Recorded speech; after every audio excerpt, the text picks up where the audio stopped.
Beleza? Tá dando para ver? É esse gráfico que fica aí, mas é só para a gente. É um roteiro nosso, né? Tá dando sim, Bom, pastor. dá. Então, o roteiro nosso. Gente, hoje nós vamos falar sobre o rei Ezequias. E o rei Ezequias é um rei realmente, sabe? É outro rei muito bom. Não foi perfeito também, porque eu acho que ninguém. Alguns até parecem ser perfeitos, né? Eles parecem, né? Não são, mas parecem. Que você olha assim e fala assim: olha, não tem nada nessa pessoa, não tem nada nesse homem que eu possa observar que ele fez errado. Ou, né? Tem gente assim, tá? E tem rei assim, mas tem também, certamente. Esse aqui é o tipo de pessoa que ele é o tipo de rei muito bom, mas tem algumas observações também a respeito dele. Mas é muito bom, inquestionavelmente, ele é um dos melhores reis de Israel, tá? Bom, vamos lá, capítulo 18, segunda. Eu estou lendo, eu não estou agora seguindo segunda crônica, segunda reis, eu estou seguindo, parece o roteiro segunda crônica, né? Acho que eu confundi aqui, eu vou para a segunda crônica, então, que eu estou. Que aqui eu acho que já é outro capítulo aqui, peraí um pouquinho. É que eu estava lá, né, em Segunda Reis. É a mesma coisa, só que é, o texto é um pouco diferente, né? Agora, Ezequias.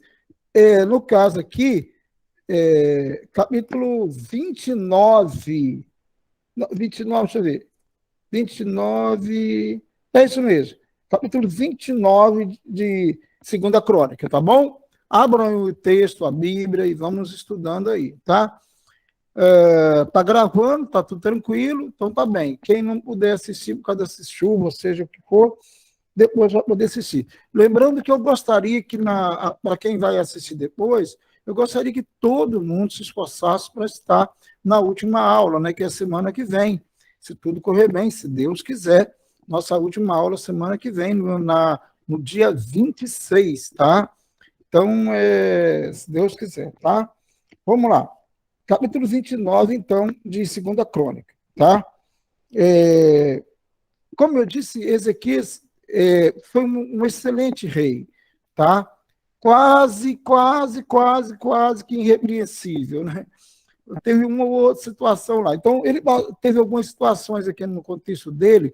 Por exemplo, tem o Império Assírio, que está chegando. O Império Assírio é o mesmo império que destruiu Israel, no caso, né, que provocou a queda de Israel em 722, é o mesmo, não tem diferença nenhuma, né? É o mesmo império. Ele foi avançando e, é claro, só faltava o reinozinho de Judá ali para ele conquistar, o Império Assírio invadir, conquistar, e o Império Assírio era muito cruel. Então, o Império Assírio ficou ali em volta de Jerusalém, sitiou Jerusalém, né? Ficou ali. Então, esse é um dos problemas que Ezequias irá enfrentar e enfrenta muito bem, por sinal. E outro problema vai ser a enfermidade dele. Também é outro problema que ele irá enfrentar, muito interessante, por sinal, a maneira como ele consegue sair desse problema. Né? Todas as duas situações, ele consegue, digamos, ele consegue ir bem, né? Consegue controlar bem a situação em relação à questão do Império Assírio, buscando a Deus, tendo a assessoria do profeta Isaías, porque o próprio o livro vai mostrar essa, digamos, a assessoria dele mesmo, né, do profeta ali na corte, né, que Isaías era o profeta da corte, né? Então, Isaías vai estar junto com Ezequias ali, né, nessa situação toda, tá? Então, ele acabara era filho de Acais, um rei terrível, né, dificílimo, tá? Como nós já falamos, já mostramos aqui, e aí eu tenho essa pessoa maravilhosa aí de Ezequias que sai, né? Que sai de um homem tão complicado, de um rei tão complicado como era o rei Acais, né? Então vamos lá. capítulo 29, então, verso 1. Tinha Ezequias 25 anos de idade quando começou a reinar, e reinou 29 anos em Jerusalém. Sua mãe se chamava Abia, era filha de Zacarias, né? Fez ele o que era reto perante o Senhor, segundo tudo quanto fizera Davi, seu pai, né? Davi, seu pai, é que todo mundo já entendeu, né? Todo mundo já entendeu. O Mateus voltou, né, Mateus? Ô, pastor, perdão, a minha internet hoje não está me ajudando muito, não. Você colocou a internet aí ou é a outra? Não, eu coloquei a outra, pastor. Eu já tenho um tempo já. Ela não é assim, graças a Deus, ela me atende muito bem, entendeu? Mas hoje ela está meio lenta. Tá. Deixa eu te perguntar, o seu pai, como é que tá, Mateus? Pastor, meu pai passou por mais um procedimento cirúrgico, né?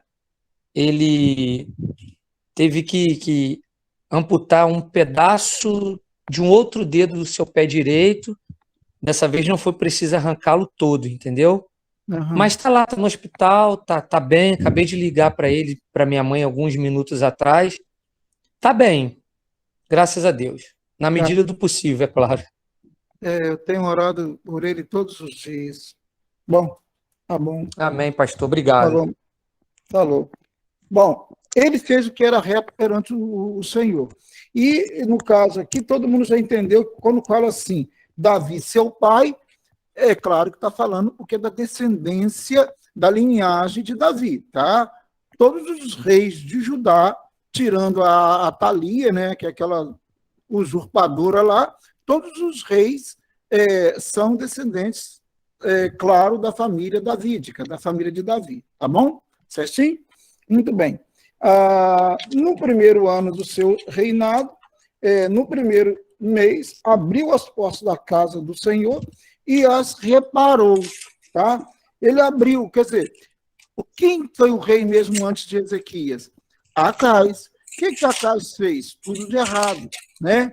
Tudo que não era viável, tudo que não era bom, tudo que era terrível, tudo que era idólatra, fez tudo, né? Ou seja, ele profanou, na verdade, geral, né?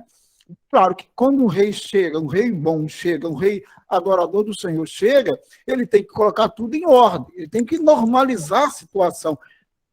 É como se reconsagrar tudo, o templo e tudo, né? Porque realmente o outro fez coisas que não eram boas, né?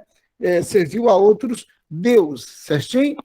É isso. Então, ele vai acertar tudo. Então, reparar nesse sentido, reparar espiritualmente, consagrar, dedicar, consertar, essas ideias, tá? Trouxe o sacerdote e os levitas, ajuntou-os na praça oriental e disse-lhe: ouvi-me, ó levitas, santificai-vos agora e santificai a casa do Senhor, Deus de vossos pais. Tirai o santuário, tirai do santuário a imundícia. Olha bem, deu para entender, gente? O que Ezequias está fazendo? Ele está purificando, ele está limpando, tá? Por quê? Porque, como eu já falei, né, o pai dele era terrível, era idólatra, contaminou, profanou, claro, as dependências do templo, certo? É isso aí. E lhes disse: ouvi-me, ó levitas. Por isso ele chama os levitas, tá? E o sacerdote, para poder. Quem deveria fazer isso? Eram eles, eram os levitas, os sacerdotes. Ele não ia chamar outras pessoas para fazer esse trabalho. Esse trabalho como era da competência, era estava aos cuidados dos levitas, dos sacerdotes, tá? Então, essa classe em Israel que deveria cuidar das coisas espirituais, das coisas do santuário, das coisas do templo, tá? Isso é bem claro para todo mundo, né? Porque nossos pais prevaricaram e fizeram o que era mal perante o Senhor, nosso Deus, e o deixaram, desviaram o seu rosto do tabernáculo do Senhor e lhe voltaram as costas. Também fecharam, no verso 7, tá? Do capítulo 29 de 2 Crônicas. E também fecharam as portas do pórtico, apagaram as lâmpadas, não queimaram incenso, nem ofereceram holocaustos nos santuários ao Deus de Israel. Ou seja, eles simplesmente pararam de servir o Senhor conforme era normal, conforme deveria ser normal, né? Sacrifício, aquela coisa toda, aqueles rituais que tinham no templo, aquilo tudo cessou, aquilo tudo parou, tá? Por conta da vida, da idolatria lá do rei, lá do último rei, tá? Pelo que veio grande a ira do Senhor sobre Judá e Jerusalém e os entregou ao terror, ao espanto e aos assobios, como vós estáis vendo com os próprios olhos. Porque eis que nossos pais caíram à espada e por isso nossos filhos, nossas filhas e nossas mulheres estiveram em cativeiro. Agora estou resolvido a fazer aliança com o Senhor Deus de Israel, para que se desvie de nós o ardor da sua ira. Fazer aliança com Deus para que a ira do Senhor saísse deles. O que qualquer pessoa espiritual percebe? Isso pode acontecer também na igreja, também, tá, gente? Pode acontecer numa família, ou com uma pessoa, né? Que ele percebe que a coisa não está legal, que a coisa não está bem, e a família não está legal, né? Então, o que ele faz? Ele vai buscar a Deus, porque ele quer consagrar a família, ele quer consertar as coisas, ele quer praticar aquilo que não era praticado. Ou seja, por exemplo, uma família que não ora, que não busca Deus, que não lê a Bíblia, etc. Essas coisas assim, né? E que xinga muito, que, sei lá, né? Tudo que você pensar e imaginar. Tem muitos crentes que gostam de um xingamento, né? Infelizmente tem isso, né? É lamentável, mas tem muitos crentes que gostam de um xingamento, gostam de xingar, gostam de atrair o bicho ruim para dentro das suas casas. Então, quando alguém ali da casa, da família, percebe que as coisas estão indo por caminhos estranhos, complicados, chamando o nome do inimigo, aquela coisa toda, né? Xingando, né? Dizendo palavrões e tal, alguém pode levantar e falar assim, não, vamos consagrar as nossas vidas ao Senhor, vamos mudar os nossos hábitos, vamos passar a orar mais, vamos passar a ler mais a Bíblia, etc, etc. Agora, imagine, então, em relação a Israel.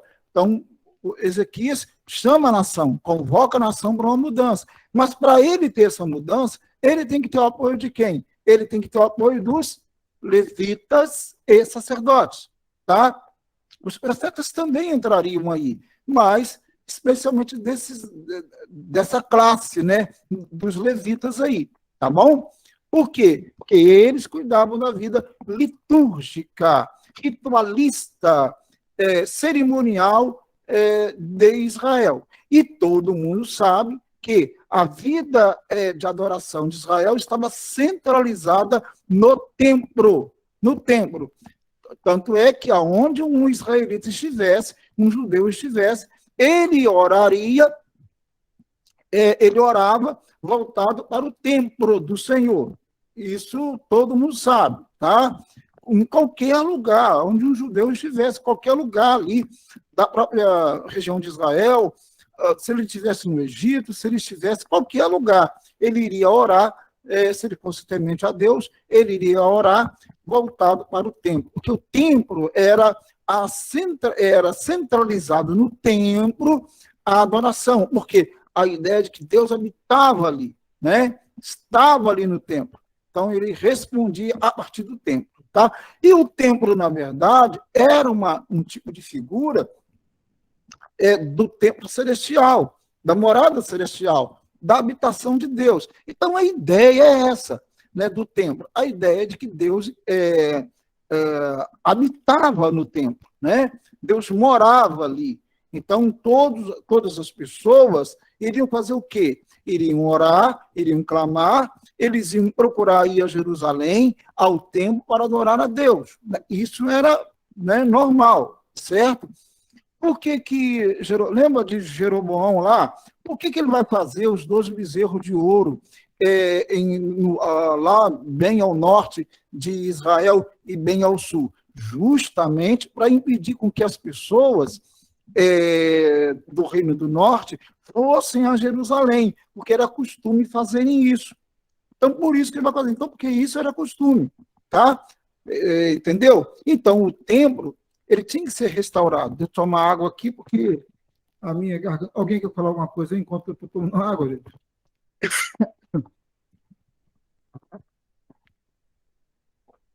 Tem que tomar água para melhorar, porque, gente, eu falo... Normalmente, eu falo, eu trabalho em 3 cursos no seminário, 2 cursos aqui, e mais a igreja e mais as minhas lives. Todos os dias tem lives aqui. Então, a minha voz, realmente, ela fica meio complicadinha, né? Agora, em dezembro, eu vou dar se Deus quiser, uma descansada nela, pelo menos um pouco, né? Bom, voltando aqui. Deu para entender, gente? Deu para entender esse modo do tempo? Deu para entender por que a preocupação com o tempo? Por que tem que restaurar o tempo? Por que tem que... Né? Deu para entender, não deu, gente? Limpar as imundícies do templo, as imundícies espirituais. Deu para entender, não deu, gente? Amém aí? Amém, pastor. Então, Amém, tá. pastor. Então tá, isso aí. Qualquer coisa vocês falam aí, tá? Filhos meus, não seja... Agora eu estou lendo aqui no 29:11. Filhos meus, não sejais negligentes, pois o Senhor vos escolheu para estardes diante dele, para o servirdes, para ser de seus ministros e queimardes incenso. Quer dizer, eles teriam que voltar àquela rotina que eles tinham, na verdade, esquecido. Eles tinham deixado, né? Voltar à rotina de sacrifícios, queimar incenso, aquela coisa toda. O incenso, era todo preparadinho direitinho, tinha as ervas que está escrito lá, em Êxodo, lá tem lá as ervas que eram selecionadas direitinho para o incenso, aquela coisa toda, né, gente? Os sacrifícios, diariamente, tal, esses negócios aí, tá? Então, aí, a partir do verso 12, o que eu vou ter? Tá? Exatamente o que Ezequias queria. Os levitas vão fazer o quê? A purificação do templo. Tá? Então, o que o rei Ezequias está fazendo é algo extraordinariamente importante. Tá? Inclusive, esse tipo de texto dá uma mensagem, um até estudo para a igreja, ligadas, aplicando no sentido espiritual para a igreja, entendeu? Tem que aplicar isso, tá? Não é? Ninguém vai ficar fazendo incenso, acendendo incenso na igreja, ninguém vai ficar, claro, lógico, fazendo sacrifício de animais, nada dessas coisas, né? Claro que não.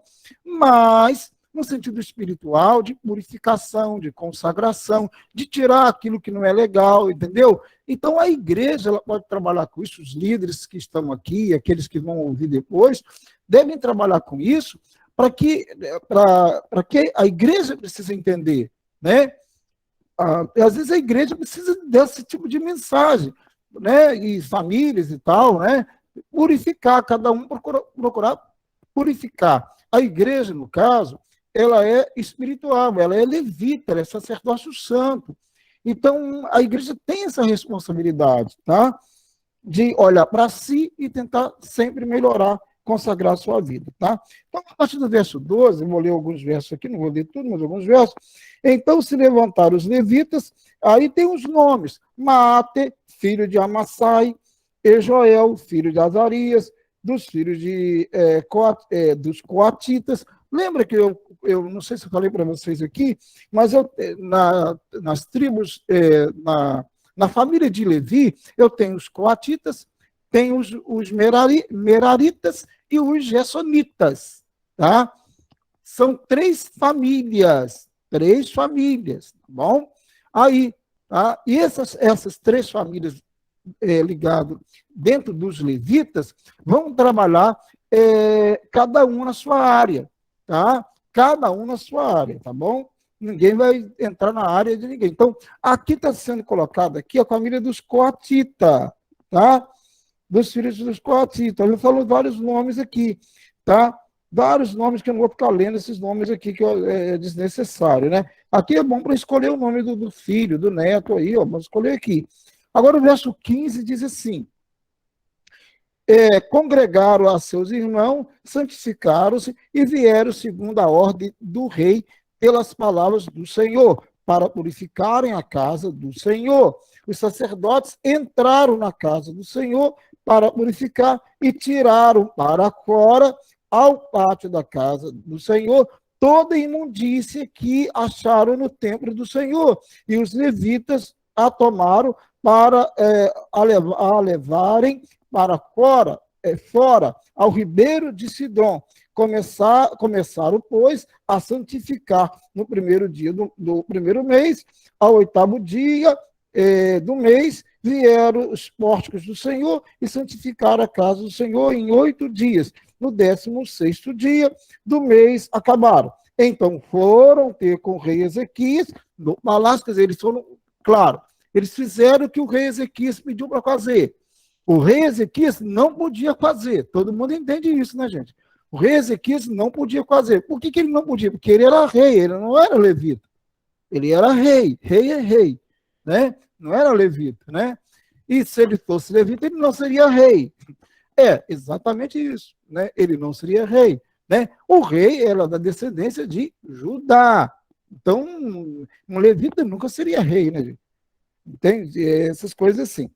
Esses detalhezinhos assim a gente passa despercebido, né? Mas é importante. Bom, vamos lá, vamos ver aqui a conversa com Ezequias. Cadê? Então foram ter com o rei Ezequias, verso 18, no palácio, e disseram: já purificamos toda a casa do Senhor, como também o altar do holocausto, com todos os seus utensílios, e a mesa da proposição, em todos os seus objetos, também todos os objetos que o rei Acais, olha bem, lembrando do rei Acais aí, né? Também todos os objetos que o rei Acais, no seu reinado, lançou fora, na sua transgressão. Já preparamos e santificamos, e esses que estão diante do altar do Senhor. Bom, gente, está entendendo o que Ezequias está fazendo aí? Né?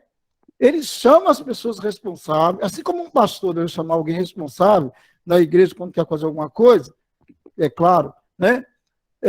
Que ele não faz tudo. E assim também o rei não faz tudo, né? O rei não podia fazer igual, por exemplo, uma irresponsabilidade, por exemplo, como a de Saul, né? Que queria fazer esse sacrifício, aquela coisa toda. Não, o rei não era levita. Quem fazia isso eram os levitas. E agora eles estavam fazendo e tirando tudo aquilo que o rei Acais colocou lá. Né? Objetos, contaminou a coisa toda. Infelizmente, né? Então ele tem que limpar aquilo tudo, porque ali era o local de adoração. Na verdade, se a gente considerar o lado espiritual do templo ali mesmo, né? O rei Acais foi mas muito infeliz, tá? Ele foi muito abusado. E eu, sinceridade, a gente não entende, né? Às vezes, Deus permite alguém ficar tanto tempo no poder igual permitiu Acais, mas Deus é Deus, ele sabe de todas as coisas, né? Ele sabe todas as coisas, sabe que ele permite uma pessoa como ele ter ficado tanto tempo no poder como ficou, né? Algum aprendizado tira-se disso, né? Com certeza, tá? Bom, então é isso daí. O rei Ezequias, então, está fazendo o trabalho dele, como rei, como um bom rei, tá? Aí ele vai, aqui a partir do verso 20, ele vai restabelecer o culto ao Senhor. Ele está restabelecendo, ele está purificando, consagrando, restabelecendo, né? Essas 3 palavrinhas, né? Purificar, ele está restabelecendo, ele está consagrando e restabelecendo o culto ao Senhor. Ele coloca primeiro em ordem e depois ele começa tudo, né? Do zero. Tipo assim, vamos agora, né, fazer do zero e vamos começar a cultuar o Senhor. Então o rei Ezequias se levantou, no verso 20, né? De madrugada, reuniu os príncipes da cidade e subiu à casa do Senhor. Mandou trazer 7 novilhos, e aí não vou ler isso tudo aqui, que não há necessidade disso, mas e vai consagrar, restabelecer o culto, né? Isso tudo tinha parado, o sacrifício seu tinha parado, né? Aqueles rituais, tudo tinha parado. Então ele está restabelecendo. Vamos voltar o culto ao Senhor, vamos voltar às cerimônias, né? Etc. Tá? Os sacrifícios, essa coisa toda, né, gente? E outra coisa que ele vai fazer também, e aqui agora eu já pulo direto para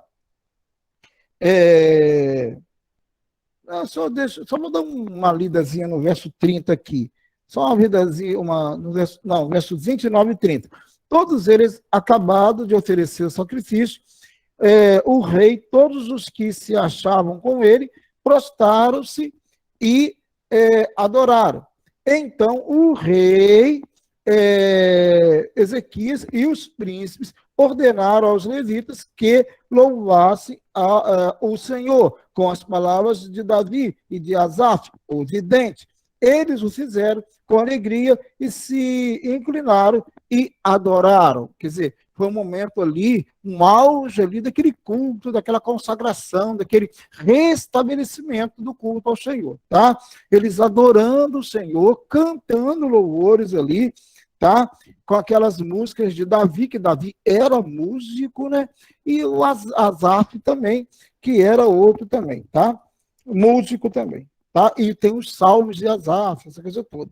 Bom, aí depois o que vai acontecer? No capítulo 30 agora, a celebração da Páscoa. A Páscoa é uma das festas importantes em Israel, né? Temos várias Páscoas, festas, né? Tem, por exemplo, a festa do tabernáculo, a festa das cabanas, né? Ou das tendas, e tantas outras festas, né? Tantas outras festas. Depois, mais à frente, nós vamos ter a festa do Purim, vai ter a festa da Hanukkah, que tem a ver com a purificação também, a consagração do templo no tempo dos Macabeus, essas coisas todas, né? Muito bem. Então, são festas. Mas a Páscoa era uma festa extremamente, todas são importantes, mas a Páscoa é muito importante porque ela marca não só a saída propriamente dita do Egito, mas ela marca também, junto disso, né, junto disso daí, o ano novo, né? O Israel tem um calendário, o calendário judaico, no caso, ele tem 2 inícios de ano. Tem o março, abril, que é a Páscoa, e tem setembro, outubro, tá? Que aí é virada do ano mesmo, né? Do ano civil. Então, tem o ano religioso e o ano civil. Israel é assim. Tá? O calendário é diferente do nosso, bem diferente, tá? Do nosso, tá? É isso aí. Então, aí eles vão o quê? Celebrar a Páscoa, tá? Vão celebrar a Páscoa, aqui tá, no capítulo 30 fala sobre isso daí. O verso 5 diz assim: e resolveram que se fizesse pregão por todo Israel, desde Berseba até Dan, para que viessem a celebrar a Páscoa ao Senhor, Deus de Israel, em Jerusalém, porque não a celebravam já com grande número de assistentes, como prescrito, né? Porque não a celebravam já com grande número de assistentes, como prescrito. Partiram os correios com as cartas do rei e dos seus príncipes por todo Israel e Judá, segundo o mandato do rei, dizendo: filhos de Israel, voltai ao Senhor. Olha bem, estão clamando, chamando, conclamando o povo a voltar ao Senhor. Por quê? A gente não pode esquecer de um detalhe muito importante que também, tá? O reino do norte já tinha caído no ano, que nós já falei aqui, 722. Nós estamos aqui um pouco à frente, tá? Um pouco à frente. O rei Ezequias, ele começa por volta ali do ano 716, efetivamente, a partir de 716, tá?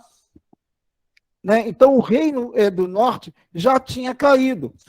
Tanto é que o Império Assírio irá chegar para tentar destruir Judá. Certinho, gente? Então, o reino do norte já não existe. Tá? É bom a gente entender isso também. Tá? Vocês estão muito quietinhos aí, gente. Vão fazer alguma pergunta? Hein? Quer fazer alguma consideração aí, gente? Vamos lá, gente. Participação aí. Não, pastor, tá tranquilo. Bom te ouvir. Tá, sei lá, mas vou pagar um lanche pro Matheus. Pode ser, meu Deus. Estão tranquilo? Está entendendo o que o rei Ezequias está fazendo? Estão entendendo, né? O trabalho espiritual que ele está fazendo. Depois ele manda correios. Correios, gente, não é igual Correios agora, tá? Pelo amor de Deus, todo mundo entende, sabe disso, né? Correios eram o quê? Eram homens, geralmente a cavalos, né?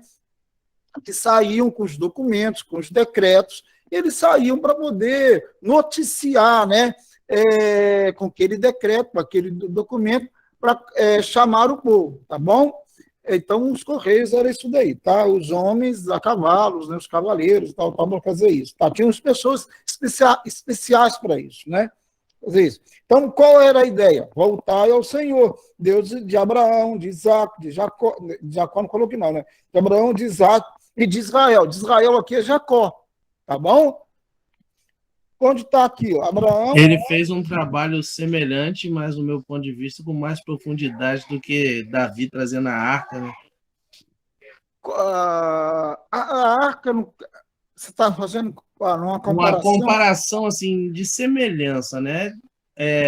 Era algo que ele, assim, Davi trazer a arca, para ele foi a simbologia de trazer a presença de Deus para ali onde ele estava. Do meu ponto de vista, o rei também, Ezequias, estava pensando dessa mesma maneira, tentar de uma forma agradar a Deus com as suas atitudes. No entanto, isso vai responder lá na frente, quando ele passa por um momento que o profeta vai até ele. Sim, a ideia espiritual de Davi, porque estava no tempo do tabernáculo ainda, a Arca da Aliança estava fora de Jerusalém, e ele trouxe a arca para Jerusalém, tal, e ela simbolizava, assim, a presença de Deus, né? O que Ezequias está fazendo também tem o seu valor espiritual, e como tem, porque ele está consertando tudo aquilo que o pai dele fizera de errado, está limpando, está purificando, está consagrando o templo ao Senhor, né? O templo do Senhor, tá? Porque a casa tinha feito tudo de errado, a idolatria, quer dizer, né, ele, em outras palavras, ele contaminou, ele profanou, né? Então aquilo tudo tinha que ser limpado, purificado e reconsagrado e restabelecer o culto. Então Ezequias faz um trabalho de restauração religiosa muito importante, tá? É isso aí, pastor, no caso do Maurício, pontos diferentes, contextos diferentes, mas a ideia basicamente tem origem em Deus, né? De consagrar o lugar sagrado dele, né? O lugar que era sagrado. Por isso é importante entender a importância do templo naquele tempo, né? Hoje a gente não entende tanto assim. Templo hoje é visto de forma diferente. Tem gente que quer tornar como se o templo fosse sagrado, né? E nós aqui somos sagrados e habitamos em templos aí construídos, mas nós é que somos consagrados e devemos ser sagrados, santos. Mas os locais nós podemos reunir num grande templo, num pequeno templo, debaixo de uma árvore. A igreja é que é templo do Espírito Santo, que é santuário do Espírito Santo. E o centro da nossa adoração é o Senhor, Jesus Cristo. Certinho? É isso aí. Naquela época, o meu ponto de vista, naquela época a igreja, como assim, o tabernáculo, a igreja, né, o templo, era o lugar onde Deus habitava. Isso, aí eu tive exato. um momento de embarque, né? A gente fazia os cultos no cinema. Um exemplo mais próximo que eu posso chegar do que nós vivemos hoje é que de manhã, às vezes, o cinema era para reuniões. Aí, à noite, alguns dias, era para culto. Não é o lugar que tornava aquilo dali um momento sagrado, um momento de presença do Senhor. Eram as atitudes como serão nos nossos dias. A gente pode estar na nossa casa, vai se tornar como um templo, a igreja, entendeu? Mas na forma de adoração ao Senhor. A igreja, no caso, a gente pode pensar assim, né? A igreja é santuário, então ela é a habitação de Deus, tá? Ambulante, é um organismo vivo, tá? Que se movimenta. Aonde ela estiver e clamar o Senhor, Deus estará ali. No Antigo Testamento, no templo, era diferente. Deus estava no templo. Tá? As pessoas tinham que ir ao templo para verem Deus. Ou então, se elas estivessem em suas casas, em qualquer lugar onde elas estivessem, elas deveriam direcionar-se para o templo, porque era a habitação de Deus. Tá? Então, tudo que estava no templo e dentro do templo, os objetos, tudo era sagrado. O templo era sagrado, porque o templo, na verdade, apontava para o próprio Cristo. Tá? Tanto é que no ano 70 depois de Cristo, o templo cai. Ele é destruído. O segundo templo é destruído. O primeiro, 587, mas o segundo, no caso, terminantemente foi destruído em 70 depois de Cristo. Justamente para que Cristo, o centro da nossa adoração, tá? Da igreja, né? Fosse o centro da adoração da igreja, e não os locais físicos. Então, naquele tempo, o templo era sagrado. E as pessoas deveriam também ser sagradas, ou seja, santas, né? E buscarem a Deus. Mas o templo era sagrado, os objetos representavam o próprio Deus, como a Arca da Aliança representava a presença de Deus, como os querubins representavam a presença de Deus, né? No contexto do Novo Testamento, sai o templo. A igreja é o santuário de Deus. A igreja é a habitação de Deus. Ela se movimenta e ela adora a Deus por meio de Jesus Cristo, filho dele. Entendeu? É por aí. Tanto é que eu posso aqui na minha sala aqui ter cultos, como posso ter no templo. Eu posso ter, se eu posso sair daqui, eu posso juntar uma turminha aí, embora é meio complicado hoje, né? Mas juntar uma turminha aí, ir para a praça e cultuar a Deus. Deus estará presente ali, tá? Então, tem essas diferenças bem claras que a Bíblia dá para a gente, né?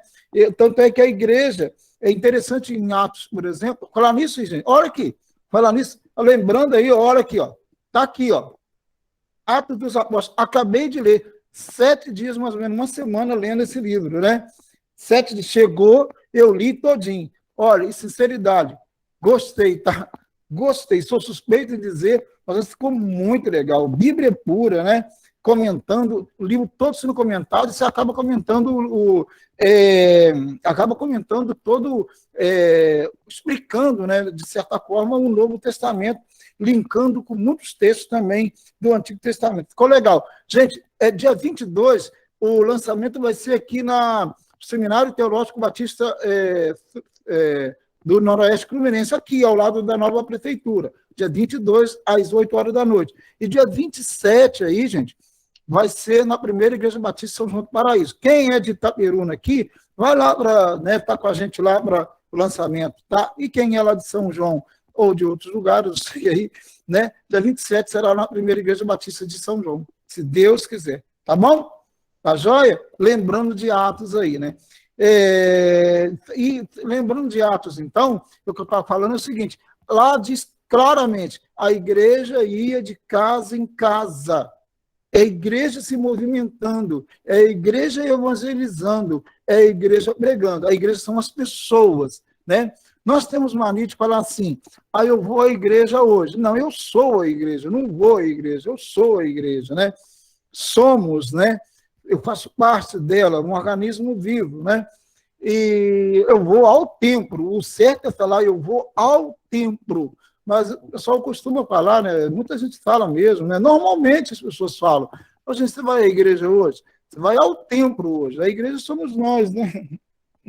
Certinho, né, gente? Beleza? Beleza mesmo? É isso aí. Abraão, Isaac, tal, para que ele se volte para o restante que escapou do poder dos reis da Síria. O que ele está fazendo aqui? A intenção de Ezequias é atingir não só Judá, mas a intenção dele também é conseguir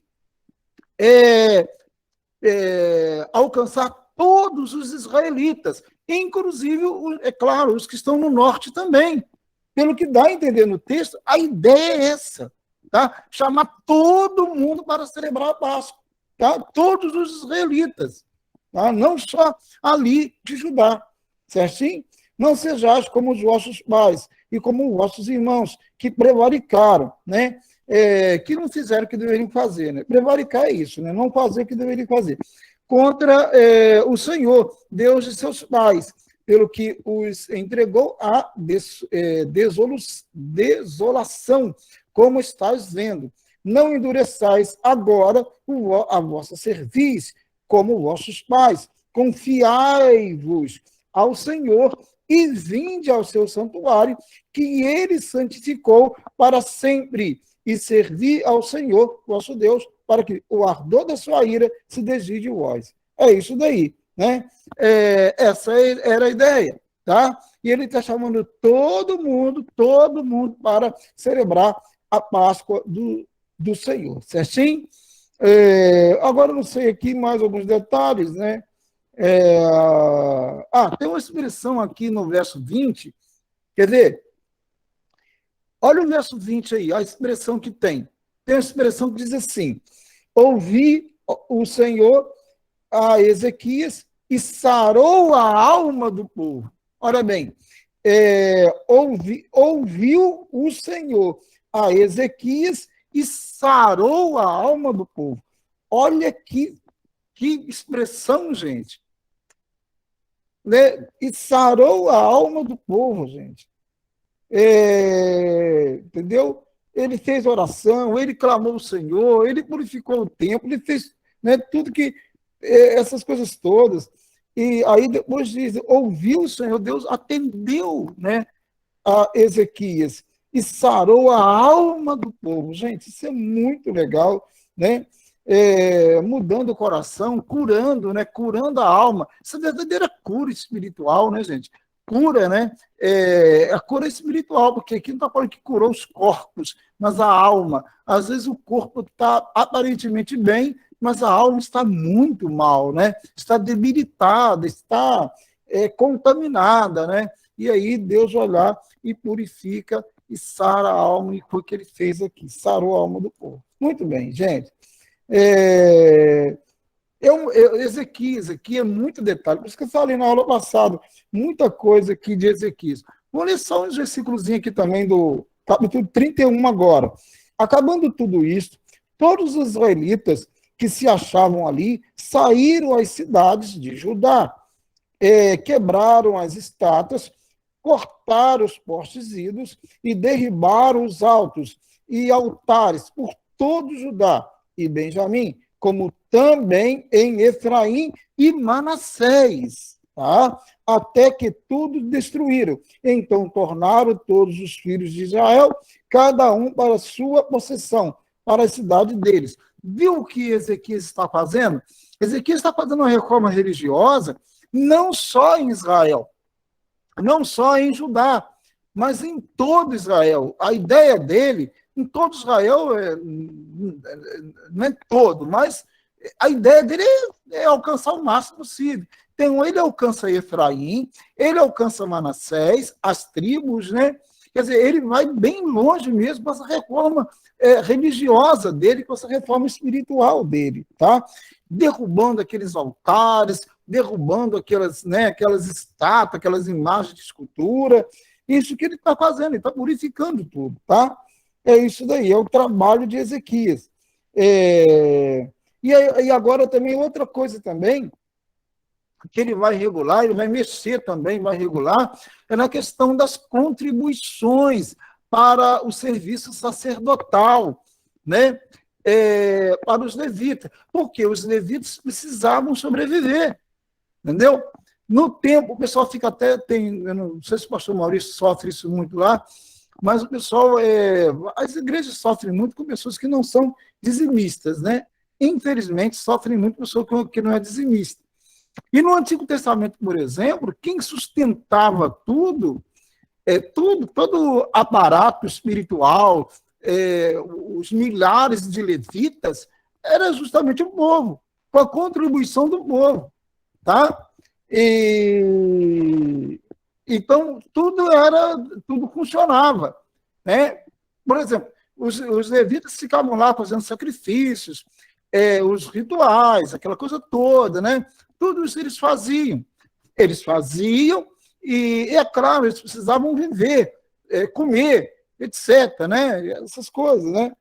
E, então, sempre existiu esse tipo, alguma coisa que era feita para poder realmente sustentar os levitas, sustentar os sacerdotes, né? Bom, estabeleceu Ezequias em turno dos sacerdotes e os levitas, a partir do verso 2 aí, tá? Do 31.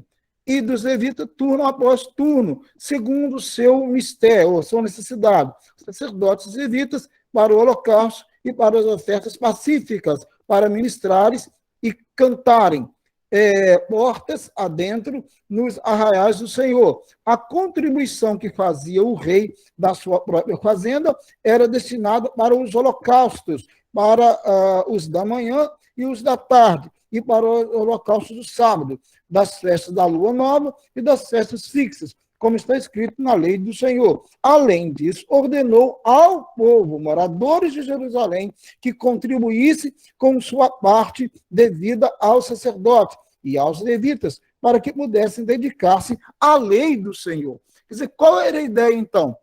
Os levitas, os sacerdotes, eles têm que se dedicar à prática da lei. Não só a prática em si, né, mas teoricamente eles precisavam conhecer, precisavam estudar, eles tinham que ter tempo para isso, né, e para oficiar, ou seja, fazer os sacrifícios, tá? E tinha que ter essas contribuições. Não tinha como, né? Logo que se divulgou essa ordem, os filhos de Israel trouxeram em abundância as primícias do cereal, do vinho, do azeite, do mel e todo produto do campo. Também os dízimos de tudo trouxeram em abundância. Está vendo, gente? Isso aí acontecia. Tinha que ter, não tinha como não ter, né? Como ia sustentar milhares e milhares de sacerdotes, de levitas, né? Como que ia sustentar esse pessoal todo? Como que eles iriam sobreviver? Como eles iriam trabalhar? É claro que precisava que o pessoal... Então, o pessoal pegava as primícias, os primeiros frutos, e levavam para os sacerdotes, para os levitas, contribuíam com seus dízimos, ou seja, o dízimo de tudo, né? A 10ª parte de tudo, que é o que significa, né? E é isso daí, tá? Isso era feito, e como deveria ser feito também. Tá? Todo o povo deveria fazer isso. Deu para entender? É isso daí, gente. Dízimo nas páginas do Antigo Testamento e do Novo também. Aí alguém pode falar assim, mas na igreja não é assim. Né? Na igreja, não, como que não? Como que não? Tem alguém que guia, que orienta a igreja? Tem alguém que é guia da igreja?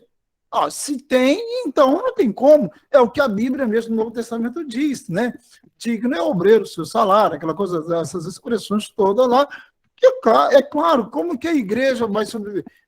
O Espírito é o mesmo, a ideia é a mesma, né? Em nenhum momento nas Escrituras vai ser diferente em relação à igreja, né? Deus vai levantar pessoas que vai dirigir a igreja, que vai orientar a igreja, que vai guiar o rebanho. E é claro que essas pessoas têm que ser sustentadas, né? Tem igreja que tem uma estrutura muito maior. Então, lá tem o pastor titular, tem pastores auxiliares, tem pastor de jovem, pastor sei lá de quê, pastor da família, pastor tem até uma igreja agora que tem pastor de online, pastor online, que tem ovelhas em muitos lugares do Brasil. Então, essa igreja tem um pastor que cuida, né? E ele recebe para isso, para ele ficar à disposição de cuidar desses irmãos que estão longe, né? Então, ele cuida online. Quer dizer, a igreja que tem estrutura faz isso. Quer dizer, mas, de qualquer maneira, o espírito é o mesmo. Não mudou. Tá? Essa coisa da contribuição, de sustentar o trabalho espiritual, tá? Bom, é isso aí. Agora, o verso 20, agora finalizando o capítulo 31, o verso 20 diz assim: assim fez Ezequias em todo Judá, fez o que era bom, reto e verdadeiro perante o Senhor seu Deus, em toda a obra que começou no serviço da casa de Deus, na lei e nos mandamentos, para buscar a seu Deus de todo o coração, e o fez e prosperou. Esse era Ezequias, tá? Olhando assim, realmente um homem irrepreensível aos olhos humanos, né? Um rei realmente da melhor qualidade. Mas, né, tem alguns detalhes que a gente pode observar mais depois, né? Ezequias prepara-se para resistir a Senaqueribe. Bom, eu falei do Império Assírio. O Império Assírio tinha acabado de derrotar, destruir, conquistar o Israel. Agora, é claro, ele quer ajudar, né? Porque, logo, geograficamente falando, para quem conhece lá a noçãozinha do mapa, sabe que terminou Israel ali, ou tem Judá. Então, ele vem para cima de Judá, vem para cima de Jerusalém. Lógico, Senaqueribe ali, certinho? Então, capítulo 32 aí de 2ª Crônica, né? Depois dessas coisas e dessa fidelidade, veio Senaqueribe, rei da Assíria, entrou em Judá, acampou-se contra as cidades fortificadas e intentou apoderar-se delas. Desejo de apoderar dela, né? Esse daí era Senaqueribe, o rei da Síria, né? Do Império Assírio, o grande Império Assírio, né? E cruel. Gente, o Império Assírio era cruel. Não era qualquer impériozinho, não. Era grande e cruel, tá? Eles matavam as pessoas sem dó nenhuma, sem pena nenhuma, tá? Ele arrancava, ele conquistava os seus, digamos, os seus lá, né, as pessoas, né, dos reinos lá, e mulheres, eles arrancavam as mulheres grávidas, por exemplo, eles abriam as barrigas das mulheres grávidas, eles degolavam as pessoas, empilhavam caveira, né, cabeças, né, essas coisas todas, faziam tudo quanto era covardia. Os assírios eram cruéis, tá? Bem cruéis, tá bom? E Senaqueribe, então, entra em Judá e quer, claro, tomar todas as cidades, tá bom? Pastor, é isso que ele quer fazer. Oi. Esses dias eu estava dando uma estudada aqui e no comentário do livro estava dizendo que existiam 4 impérios poderosíssimos, existiram no caso. Aí eu queria perguntar ao senhor se isso é verídico mesmo. Estava falando que era o Império Babilônico, o Assírio, o Romano e o Grego. Isso procede? É verdade mesmo? Faltou o persa aí. Isso aí também. Ó, vamos colocar pela ordem. O Império Assírio, o Império Grego, Isso o Império Babilônico, pela ordem, tá? Na ordem cronológica. Império Assírio, Império Babilônico, Império Medo-Persa, Império Grego e Império Romano. Quantos que ele falou? Isso não, pastor, eram 5 mesmo, que eu tinha esquecido desse do persa aí. Então, esses 5 impérios aí são impérios, todos eles, o Império Assírio consegue conquistar Israel, tenta ajudar, não consegue, tá? Milagrosamente, Deus livra Judá e não deixa. Mas, o que acontece? Os reis, depois de Ezequias, vai ter alguns reis maus também, vai ter Josias que é bom, e os outros todos maus. Então, não tem jeito. Vem o Império Babilônico, e aí, finalmente, conquista também Judá. A partir daí, então, os israelitas vão ficar dominados, tá? Dominados, só vai ter um descansozinho lá no período dos Macabeus. Mesmo assim, está sendo dominado de certa forma, tá? Ele só vai alcançar uma verdadeira independência e ficar como Estado agora em 1948. Entendeu? Depois que ele cai diante do Império Babilônico. Mas esses são os 5 impérios que realmente são grandes impérios que vão dominar o mundo por esse tempo. Ou seja, considerando que o Império Assírio ele começa ali por volta do século no século IX, mais ou menos, o século IX, vamos colocar o século IX, Império Assírio, até o século V depois de Cristo, esses impérios vão dominar, porque o Império Romano ele termina em 476 depois de Cristo. Tá? Então, são mais de 1000 anos aí de impérios aí dominando. Tá? Mais de 1000 anos de impérios dominando. 1100, 1200 anos de impérios aí dominando a Terra naquele contexto lá, naquele mundo. Tá? Chamado mundo bíblico, né? Se é assim? Deu para entender? Beleza, pastor. Isso aí. É isso aí.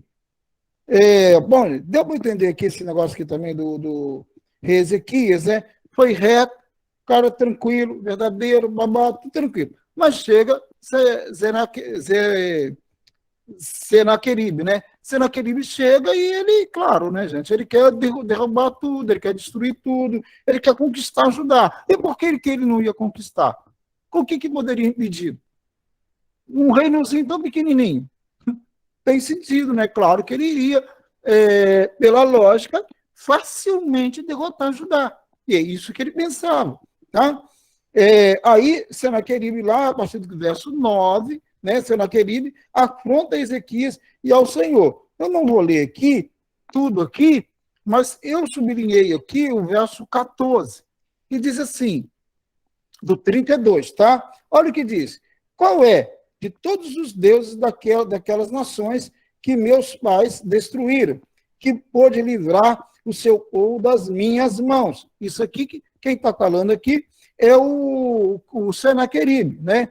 Ele manda os seus comandantes para poder afrontar Judá. Qual é de todos os deuses daquelas nações, das nações que ele tinha conquistado? Ele passou por vários e vários reinos, conquistou vários e vários reinos. Nenhum dos deuses daqueles reinos conseguiu detê-lo, conseguiu enfrentá-lo. É isso que ele está dizendo aqui, entendeu? É isso que ele está dizendo. Qual é de todos os deuses daquelas nações que meus pais destruíram, que pôde livrar o seu povo das minhas mãos, para que vosso Deus vos possa livrar das minhas mãos? Tá? Então, Senaqueribe está dizendo, todos os reinos eu possuí, todos os reinos eu conquistei. Os deuses deles, porque as nações eram ligadas aos seus deuses. Os deuses deles não conseguiram livrar os povos das minhas mãos. E aí ele faz uma pergunta, e a ideia é essa, né? É lançar o descrédito, a dúvida no meio do povo. Assim, quem é esse Deus de vocês para destruir-me? Ou para impedir que eu destrua vocês? Né? Então, a ideia é essa. Aí o verso 15 diz assim, agora, pois, não vos engane Ezequias. Ele está falando ao povo, para tirar a credibilidade do rei e, no caso de Deus, né? Agora, pois, não vos engane Ezequias, nem vos incite assim, nem lhes deis crédito, porque nenhum Deus de nação alguma, nem do reino algum, pode livrar o seu povo das minhas mãos, nem das minhas mãos de meus pais, tá? Quanto menos vos poderá livrar o vosso Deus das minhas mãos. Quer dizer, quanto menos o Deus de vocês. Né? Os seus servos falaram ainda mais contra o Senhor Deus e contra Ezequias ao servo. Tal. Senaqueribe, no verso 17, escreveu cartas para blasfemar do Senhor Deus de Israel e para falar contra ele, dizendo, assim como os deuses das nações de outras terras não livraram o seu povo das minhas mãos, assim também o Deus de Ezequias não livrará o seu povo das minhas mãos. Né? Clamaram, pois, aí o verso 18 diz, clamaram os servos em alta voz, em judaico, contra o povo de Jerusalém, que estava sobre o muro, para os atemorizar e os perturbar, para tornar a cidade. Falaram do Deus de Jerusalém como dos deuses dos povos da terra. Ou seja, compararam o Deus de Israel com os deuses, todos os deuses, né? Obra das mãos dos homens, ou seja, os deuses feitos pelas mãos dos homens, ídolos, estátuas. Compararam o Deus, quer dizer, Senaqueribe estava comparando Deus com os outros deuses, os deuses feitos por mãos humanas, as imagens, escultura, as estátuas, aquela coisa toda. Porém, o rei Ezequias e Isaías, e aí tem sim a presença de Isaías fortemente aí, ajudando espiritualmente passar por esses momentos, né? Porém, o rei Ezequias e Isaías, o profeta filho de Amós, oraram por causa disso e clamaram ao céu. Então, eles clamaram a Deus. Então, o Senhor ouviu um anjo, enviou um anjo que destruiu todos os homens valentes, os chefes e os príncipes dos arraial dos assírios. Quer dizer, milagrosamente, né, um toque de Deus, uma palavra de Deus, os anjos vão lá e simplesmente destroem, né,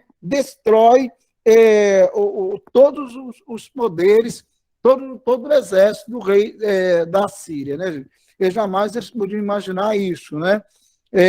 Porque Deus é o único Deus, né? Os deuses das nações não são Deus, né? Uma loucura, uma soberba da parte deles, né?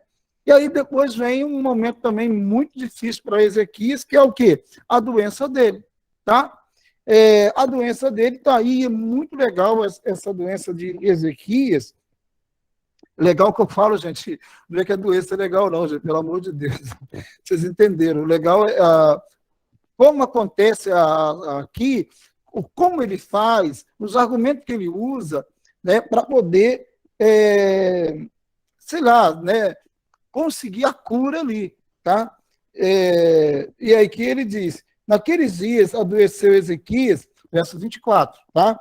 Naqueles dias adoeceu Ezequias mortalmente, ou seja, fatalmente. A doença dele era para morrer, ponto, acabou. Tá? É isso. Então orou ao Senhor, que lhe falou, e lhe deu um sinal, mas não correspondeu Ezequias aos benefícios que lhe foram feitos, pois o seu coração se exaltou pelo que houve ira contra ele e contra Judá e Jerusalém. Esse detalhe que eu queria chamar a atenção. O coração de Ezequias, nós já falamos sobre outros reis que fizeram isso também, se exaltou, quer dizer, ficou soberbo, né, gente? Felizmente, ficou, né? Muita coisa, né? Muita coisa acontecendo, conseguindo muitas vitórias. Então, o coração dele se exaltou, né? Ezequias, porém, se humilhou, mas aí ele fez o quê? Se humilhou, né? Não demorou muito, né?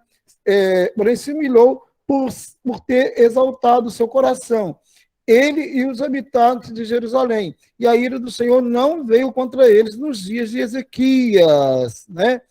Aí teve Ezequias, riquezas e glória e tal.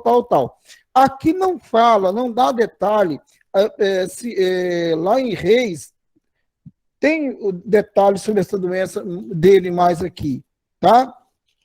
Que a diferença é a mesma coisa, mas a maneira é diferente, né? Olha lá. Cadê? Onde está aqui, gente? Cadê a doença do Ezequias? Onde está? A doença de Ezequias, o capítulo 20 de 2 Reis. Aqui é diferente, olha. Aqui tem umas expressões que não tem em crônicas, como essa daqui. Ó. Naqueles dias Ezequias adoeceu. Aqui não vai dizer as mesmas palavras. Lá fala que ele exaltou o coração, tá? Se exaltou, né? Diante de tanta coisa, ele se exaltou. Naqueles dias, nos dias dessas lutas todas, né? Ezequias adoeceu de uma enfermidade mortal. Isso aqui é a mesma coisa. Veio ter com ele o profeta Isaías, o que não aparece naquele texto lá. Filho de Amós. Ele disse, assim diz o Senhor, põe em ordem a tua casa, porque morrerás e não viverás. Pôr em ordem aqui, alguns dizem aqui, que a ideia aqui era um reino em ordem. Porque todo rei, para poder, quando ele morria, ou antes dele morrer, ele tinha que ter alguém que ficasse bem claro que ia governar. Vocês estão entendendo, gente? Tinha que ficar bem claro quem iria sucedê-lo. Parece que aqui Ezequias não tinha isso ainda, não tinha preparado isso ainda, tá? E um rei, geralmente, especialmente um rei bom, cauteloso, prudente, ele teria já a pessoa, o filho, né, provavelmente, que iria sucedê-lo, estaria bem encaminhado. Alguns entendem que colocar em ordem nesse sentido, tá? Põe em ordem a tua casa, porque morrerás e não viverás. Então virou Ezequias o rosto para a parede e orou ao Senhor dizendo, olha bem o que ele fez. Ele não levantou, também não podia, estava acamado, provavelmente ele não podia ficar de pé ali, estava debilitado, né, gente? Ele estava mortalmente, né? Ia morrer, né, mesmo, né? Mas ele virou para a parede, orou ao Senhor, ele diz aqui, rosto para a parede, e orou ao Senhor dizendo, lembra-te, Senhor, peço-te de que andei diante de ti. Aqui, provavelmente, aí vamos tentar entender, interpretar esses dois textos aqui. O de Crônica que eu li um pouco e esse daqui. O que dá a entender é que Ezequias, vamos imaginar que ele ficou sabendo que estava doente. Né? Imaginemos isso. Tipo assim, olha, Isaías falou com ele, ó, você vai morrer, tal, acabou, coloque em a tua casa, vê quem vai te suceder aí, porque você vai morrer. Muito bem, essa é uma ideia bem interessante. Quando Isaías fala isso, ele sai, né? E aí ele se humilha. Ele logo se humilha, porque realmente o coração dele tinha se exaltado. Por que tinha se exaltado? Porque ele conseguiu muitas coisas, muita glória, muita riqueza, muito poder, né? Então, é mais do que, infelizmente, né? Isso acontece muito, né?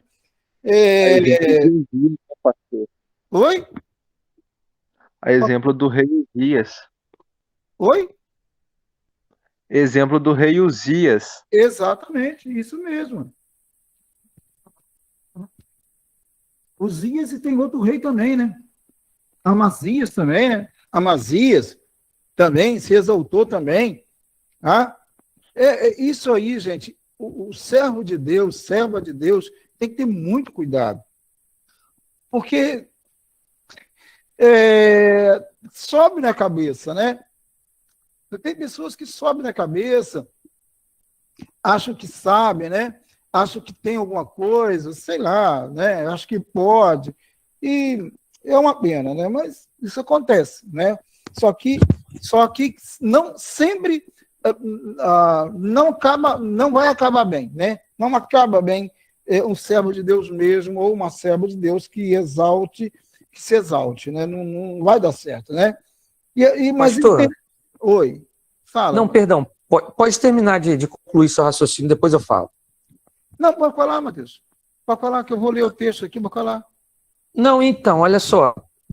Quando o profeta Isaías chega para Ezequias e manda ele colocar a casa dele em ordem, então está dando o sentido aí da questão do reino, pastor. Olha, Matheus, eu já vi muitas pessoas fazer comentários sobre essa passagem aqui. Mas eu acho que a coisa mais lógica é essa, tá? Está falando do reino dele, casa. Num sentido aqui, não é colocar casa no sentido de pagar as dívidas dele, sei lá, coisa assim, que essa não era a preocupação dele. Tá? Com certeza. Casa ali refere-se à casa real, né? A realeza, tá? Colocar em ordem, deixar as coisas bem claras com relação ao reinado dele. Quem iria sucedê-lo, por exemplo? Que esse era um grande problema dos reis, tá? Então ele tinha que colocar isso em ordem, que ele ia morrer e não ia demorar. Então tudo indica que é isso, Matheus. Tudo indica. Tá? Ah, sim. Não é porque a gente vê. Sim, pode falar. Eu, particularmente, já vi muitas pessoas pregando em cima desse texto e trazendo até um contexto, um sentido espiritual, trazendo para a nossa vida, né, na questão de santidade, de integridade, essas coisas assim, entendeu, pastor? Por isso que eu até te perguntei. Sim. Né, Pode falar. Não, as pessoas fazem essa abordagem mesmo. E até tem gente que quer aplicar no sentido de colocar em ordem a casa, no sentido de ordenar as coisas, organizar as coisas, né? Tipo, financeiramente, essas coisas assim. Mas não parece esse caso aqui, não. Parece o caso ser ligado ao reino mesmo. Tá? Ah, tá, pastor. Pode ser que eu esteja errado, mas acredito que não. Acredito que não. Porque o problema financeiro não era, porque não tinha, né? O contexto que nós temos hoje familiar era muito diferente, né?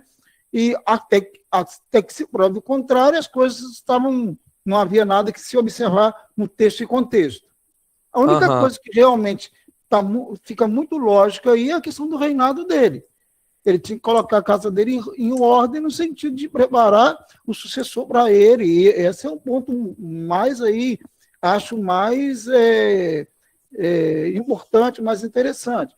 Preparar o sucessor dele. Essa é a ideia. Há pessoas que, por exemplo, e eu já vi gente famosa pregarem e arrebentarem com Ezequias.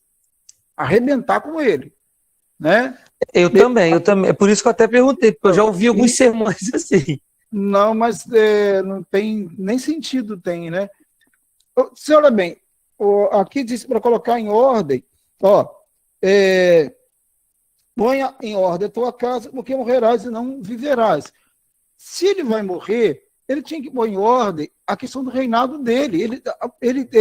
Porque a ideia é que ele não fosse morrer agora. Beleza, e é verdade. A tendência é que ele não morreria. Ele não estava tão velho assim, estava... Antes, né, não estava tão velho, tal. Então, a tendência é que ele reinasse por bem mais tempo. Mas veio a doença.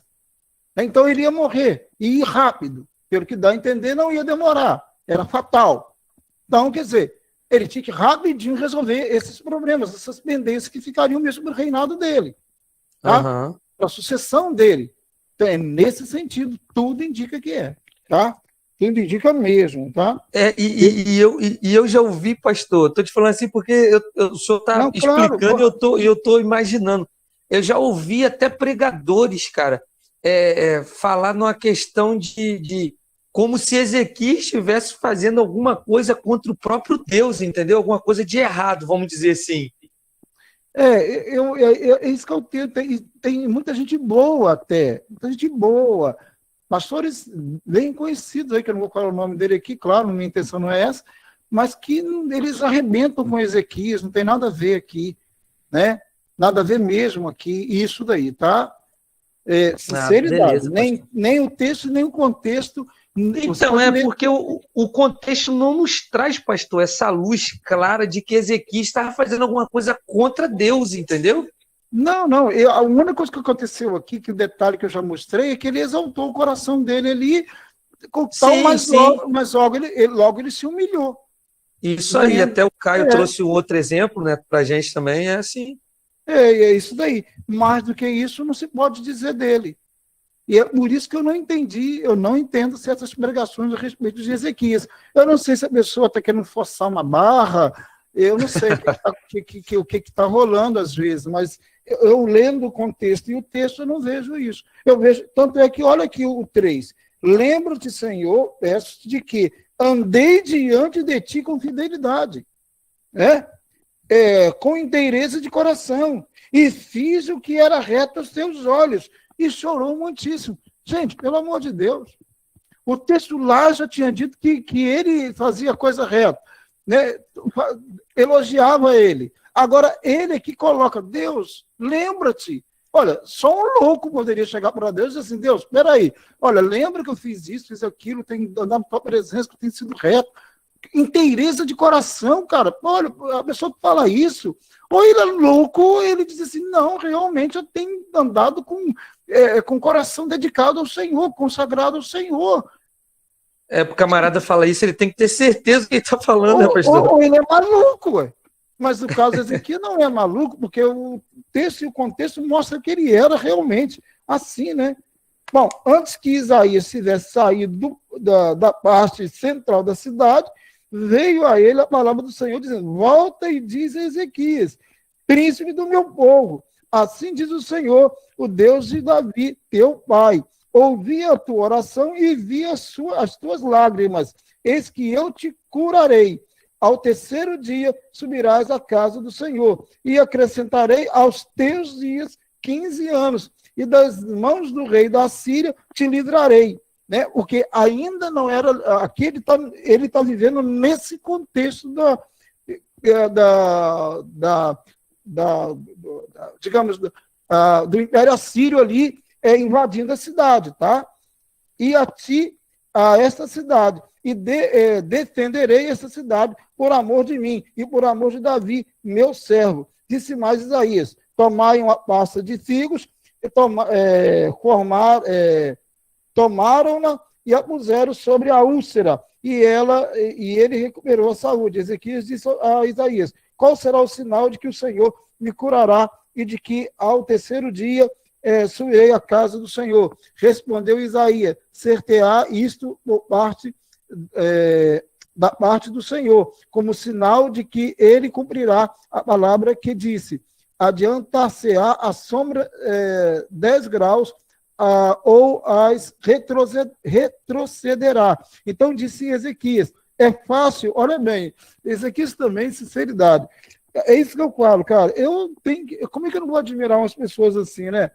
É fácil que a sombra adiante 10 graus, tal, porém, não aconteça antes a retroceda 10 graus. Quer dizer, ele diz assim: não, faz o seguinte, vai retroceder e não adiantar. Adiantar é fácil. Então o profeta Isaías clamou ao Senhor e fez retroceder 10 graus a sombra lançada pelo sol declinante ao relógio de Acais. Aquele um tipo de estaca que tinha, sei lá, e que fazia, quer dizer, retrocedeu, e não adiantou, porque adiantar era fácil. Vocês entenderam o lance aqui de Ezequias? Para ele, adiantar era fácil. Né? Tipo assim, eu estou aqui com essa garrafa aqui, isso aqui é o relógio de Acais. É sombra, né? Então a sombra bate aqui. Então, se a sombra adiantar lá, é fácil. Agora eu quero ver ela voltar. Está entendendo, gente, ou não? Sem mudar a garrafa de lugar. Vocês entenderam o que ele está dizendo?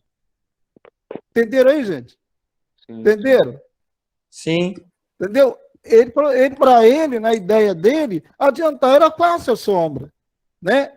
Agora, atrasar é que era difícil. Se a sombra já está lá, ou seja, se o tempo já tinha passado, como que ia voltar o tempo? Ah, brincadeira, Ezequias é demais, cara. Fala sério. Como não respeitar um homem desse? Ah, mas eu não sei, sinceridade, eu não sei, cara.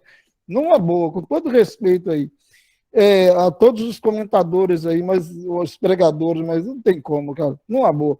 Bom, vamos lá. Então tá bom. Aí depois ele fez aqui, depois disso tudo e tal, ele foi lá. E tem outra coisa que falam bastante mal, eu não tenho tempo mais, né, gente? Mas eu preciso terminar isso aqui. Eu falei que Ezequias ia dar trabalho, né? A embaixada de Babilônia. Babilônia seria o próximo a suceder o Império Assírio, tá? O próximo que iria reinar era a Babilônia.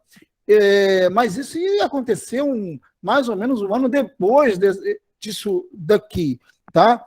E tal. E aí o Ezequias vai mostrar os locais, alguns até criticam isso daqui, né?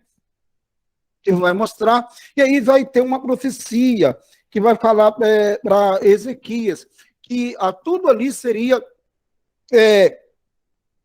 tomado, né, pelos babilônicos. Mas aí Ezequias fica feliz que não é no tempo dele, né? Alguns até criticam Ezequias também nesse ponto, né?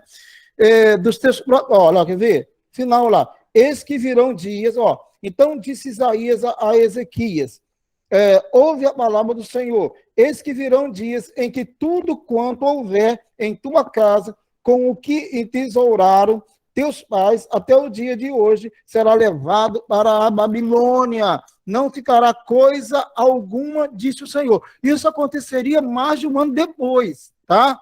Mas aqui Isaías está profetizando e falando para Ezequias: dos teus próprios filhos que tu gerastes tomarão, para que sejam eunucos no palácio do rei de Babilônia. Então disse, os filhos aqui não eram filhos eram descendentes de Ezequias, porque historicamente não tem como, né?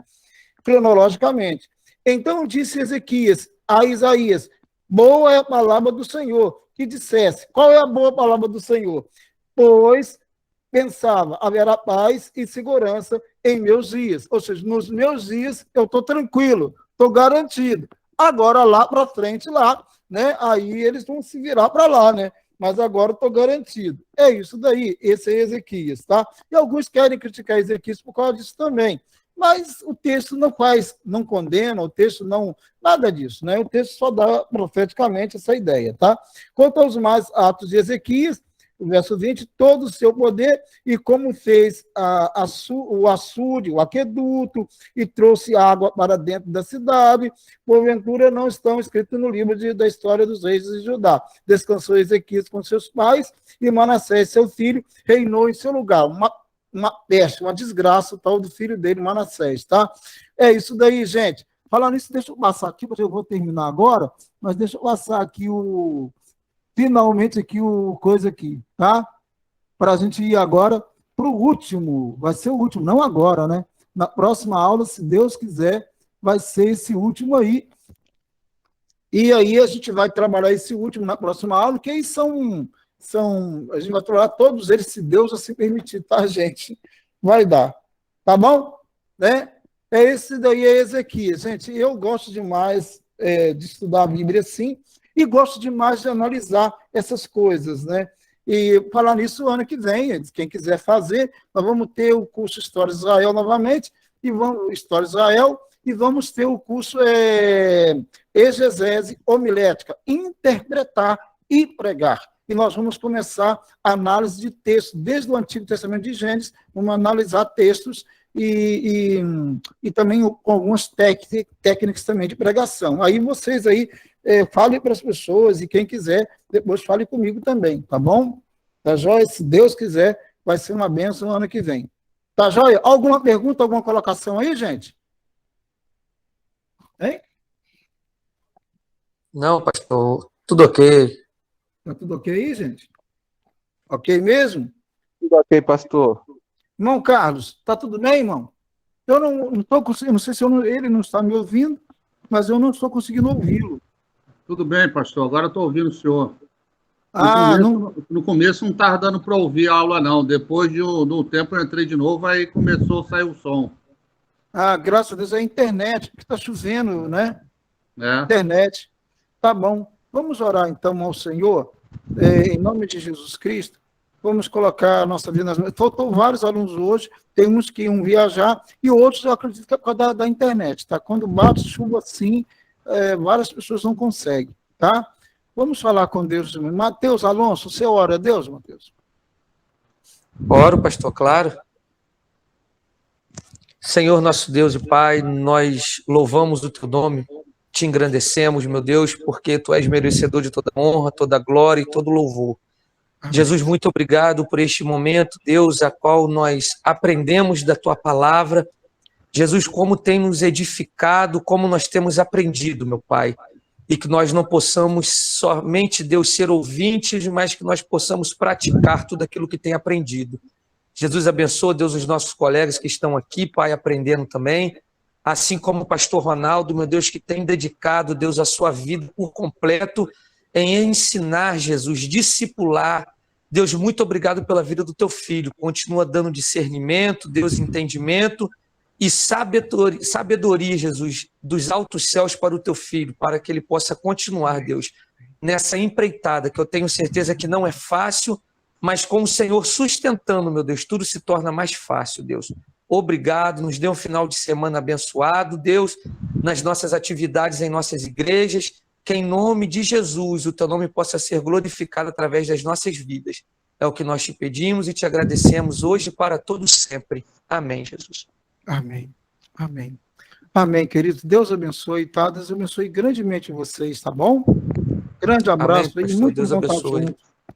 Tá, agora eu vou tirar a crônica da gravação, que a gravação está aqui. Aí eu Pai do Senhor a todos aí. Deus boa abençoe, noite. irmãos. Até Deus semana que vem. abençoe, gente. Ano que vem.